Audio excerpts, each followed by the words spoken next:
Hey, what is up, my diggers? I'm MX Angor, and I should switch. That's not right.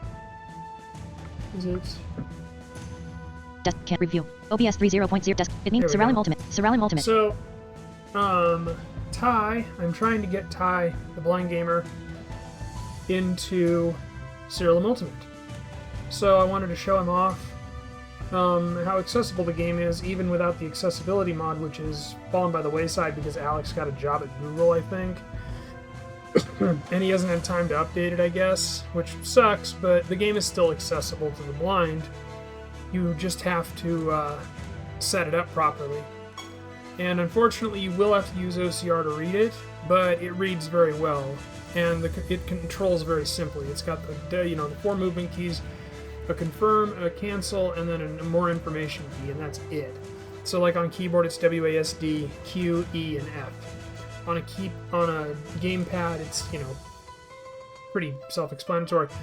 So basically, what you'll do is you just read the menus over and over. So here's the options menu. Recognizing result document. Main menu. Character. Creatures. Items. Currency. Prophecies. Cards. V. Codex. E. Best macros. E. Bestiary. Macros. Notebook. Battle history. Options. Decoration mode. Save game. So, as you can see, it reads everything pretty well, and the reason for that is I have created a zip file with a data.win edit from the old Access mod and a font that I did myself because I couldn't get the damn thing, the Access mod, to install it properly. So I'm using an Arial bold font, which OCR reads better, and then the data win will become more apparent when we're in a world. I'll actually do a run real quick, a floor real quick. But I also want to do a navigational tutorial. So the thing you'll want to do, whoopsie daisy, Siralim Ultimate, is you want to go down to options, which it's going to take some time. So the way to get to options is from the top.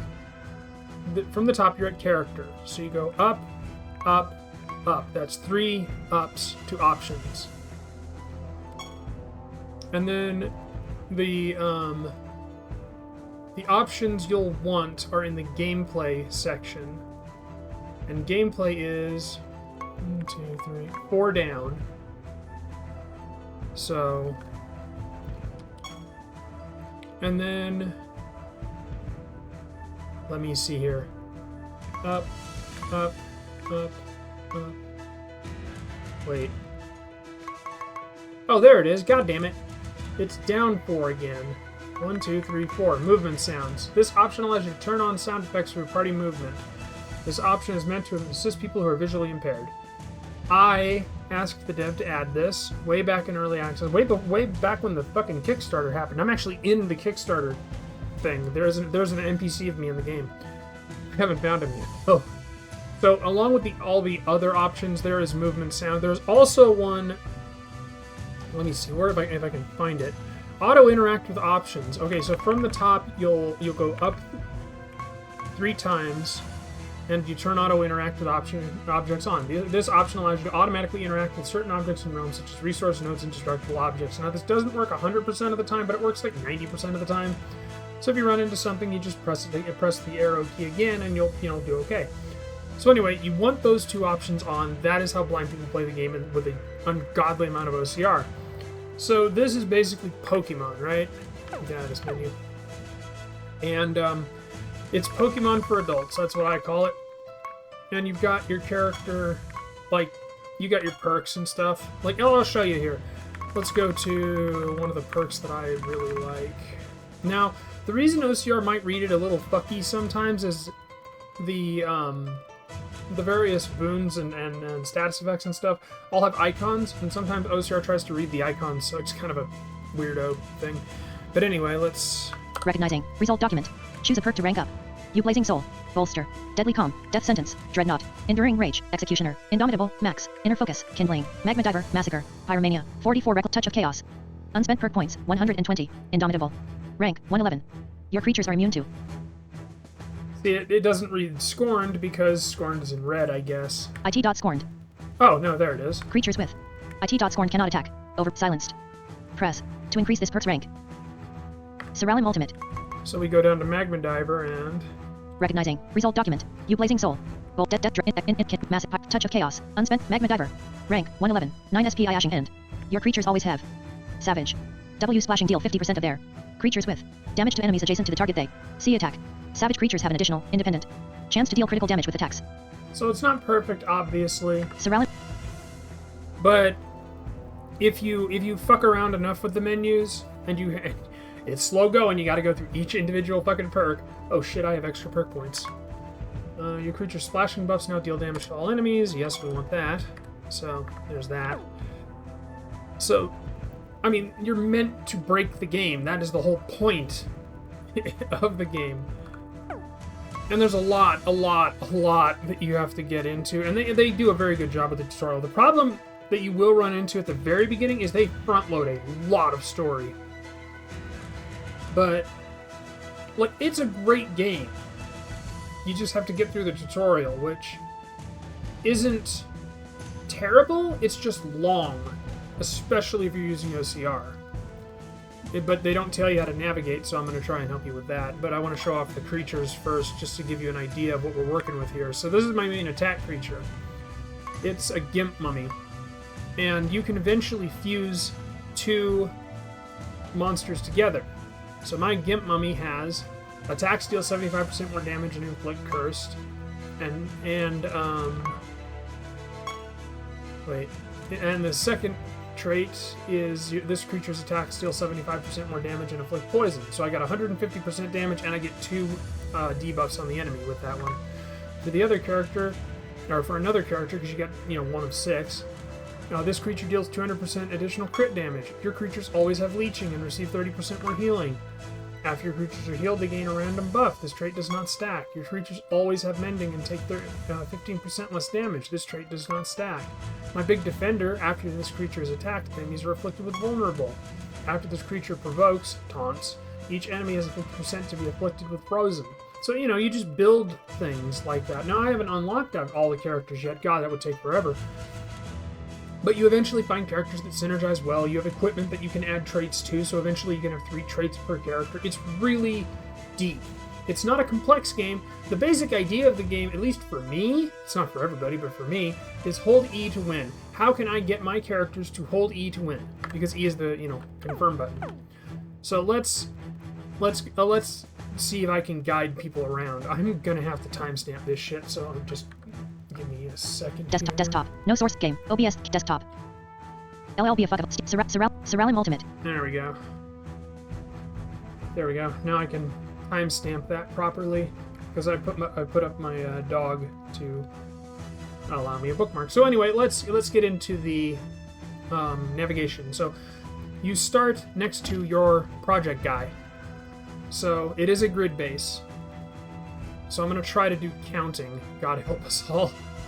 So the first place they'll send you is to the menagerie, which is to your left. So you go south until you hit the wall. Then you go west until you hit the wall. And you go right 1, 2, 3, 4, 5. And then you go up 1, 2. You go right again. And then you talk. And that's your menagerie. And then, let me see here. From the menagerie, you'll go south. And here's going to be the tough one. Let's see, 1, 2, 3, 4, 5, 6, 7, 8, 9 will bring you to where the to where your quest guy / project guy is up north. So you walk into him, and then you've got your project guy. So then he'll send you to the brazier. So the brazier is all the way to your to the east. So you go south again to hit the bottom wall. You go east, and then you go north. 1, 2, 3, 4, 5. Yeah, 5. And then you go left, and then I accidentally. Yeah, okay. So instead of 5, it's 4. So yeah, you go south, you go east. 1, 2, 3, 4, and then you go west, and there's your brazier. And you would read the menu and go off of all of the sheer amount of things you can summon, and there are filters that you can do. Sort by name, sort by class, sort by race, sort by knowledge, sort by owned. So there's that. And then he'll send you, you know, you'll get your thing and then you'll go back to him. So how do you get back to him? You go south 1 and then you go west until you hit him. So technically, I guess also if you're starting from your guy, you can go north 1 and then just go east and you'll run right into it. But anyway, after that, he will send you to the blacksmith, I believe. Yes. So you go north 1, you go west 1, you go north until you run into a wall, and then you go west, and then you go east 1, and then you go north again, and there he is. There's the blacksmith. And then they'll send you to the enchantress. So to get to the enchantress from the blacksmith, you go south, you go east, you go west 1, and then you go north, and there's your enchantress. Now, to get to the enchantress from the beginning guy, you go all the way back to the beginning guy, and then you go. And the way you can get to the beginning guy, you just save game, quit to menu, reload back in. You'll be right at the guy. So that's your base. So to get to the enchantress from the guy, you go east 2, and then you go north, and then you go east, and then you go back west 1, and then you go north, and then there you go. Now to get to your teleporter, it's just a straight shot north. And then you choose your realm depth, you choose your which is basically your difficulty, and then you choose the realm type if applicable. I generally go for random realm. That's the first realm because it doesn't cost any money to go to a random realm. But if you're looking to like farm specific realms, you can do that in this. All right, so here is where the data.win comes in. 1, there is no fog of war. 2, you can walk through walls. So how blind people are going to do this, and I'm going to turn up the I'm going to turn up the movement speed because this will take forever otherwise. Is the way blind people should do it is you just go to the north or pick a cardinal direction. Go to we'll just say west, and then you just go line by line. You just back and forth, back and forth, back and forth, back and forth, until you have completed the entire floor. You basically just print screen it. Now, you don't have to do this. You can play the game like it was intended, because it's kind of like a maze. You got a bunch of corridors, you got a bunch of open rooms, and eventually you'll just start running into shit and picking things up. And like I said, I've got it to where hold E to win. So, fighting isn't that big of a deal for me. And, oh, new enemy type. And there is a better guide than what I can do. But I did want to show the game off because it is accessible to the blind and it is a lot of fun. And I know I'm not doing the best job of it, which is why I'm going to link to a proper guide on the audio games forums. What in the fuck? Oh, bonfires. God. So that's interesting. Those don't actually disappear. It seems like they should. Because that's the other thing. With auto-interact, after you've run into something once, you can run into it again and it'll disappear. Apparently, except for those bonfires. And then if you can't, it's generally something you have to interact with. Like this thing right here. And then you just get more enemies to fight.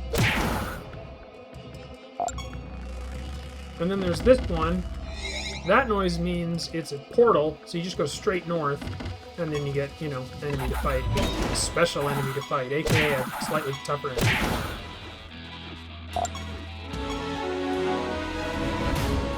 And then, generally with those, when you beat them, you go north 1, and then you go left and right for treasure. And then the portal is in the middle, you just go south. But if you miss it, like say you're down here, it is, if you're at south, how to explain this? Because it's basically a rectangle, but in the southern area, it's a little pocket. And if you get into the pocket, it's easy. You just go left or right 2 and then up, and it's right there. But if you get stuck in a corner, you might have to heel toe it until you can't go south anymore, and you're stuck in a smaller box, and then it's just either left or right 2, and then there you go. And then it disappears, and you can keep, exploring. I really wish I had thought more about the minutia. The thing of it is I only have the one save game, and I'm not necessarily that far in the game. Oh shit, I'm in it. Well, not anymore, he's not. So, you'll, and I have a lot of the stuff turned off, like, they'll have pop-ups for treasures you get and stuff like that. I just have all that turned off, because I know I'm getting all the treasure, and that's fine. And it's very much a nice, relaxing game. I play this game when I'm listening to podcasts and stuff. So, I mean, it's not going to be something like a Diablo or Grim Dawn or even a Hearthstone where it's really, in-depth in terms of complexity and stuff. But it's something you can set up and knock down, basically. Like I said, it takes a lot of work to be this lazy. So that's the floor there, and then you eventually will find the teleportation shrine. It's, well, here. Recognizing. Result document. Teleport to a new realm. Teleport back to Siralim. Back away from the teleportation shrine. You approach a teleportation shrine. You can use it to return to your kingdom, or travel to a new realm. What would you like to do? Siralim Ultimate. So we teleport back to Siralim, and here we are in front of the main guy. Then we go north, and there's the realm depth again. So it's not... I'm hoping that this helped, and like I said, I will link to the Siralim Access mod. It still kind of works if you want to try that out. I will also link to my personal collection of the 2 files that you replace, the font file and the data win, so you can navigate the world a little easier.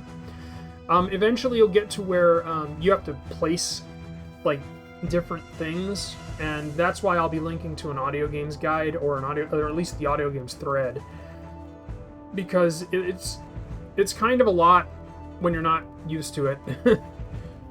So anyway, I hope this has been helpful. I'm sorry, I make no apologies. Well, I just said I'm sorry, and I said I make no apologies. Lol. I am sighted. I'm not very sighted, 2400 in one eye, but I'm sighted enough that I'm not the perfect person to tell blind people how to play a game. But I have talked to enough people that I can link you to the right people to talk to play the game, if that makes sense. Anyway, I hope I sold you on this tie. It is an incredibly fun game once you get into the rhythm of it. The only difference between blind people and sighted here is that it just takes blind people a little longer to get into the rhythm because you have to use OCR and shit. But I hope you'll like it. I hope you'll get into it. And yeah, that's about it. I have been Max Angor, and I will see you all next time.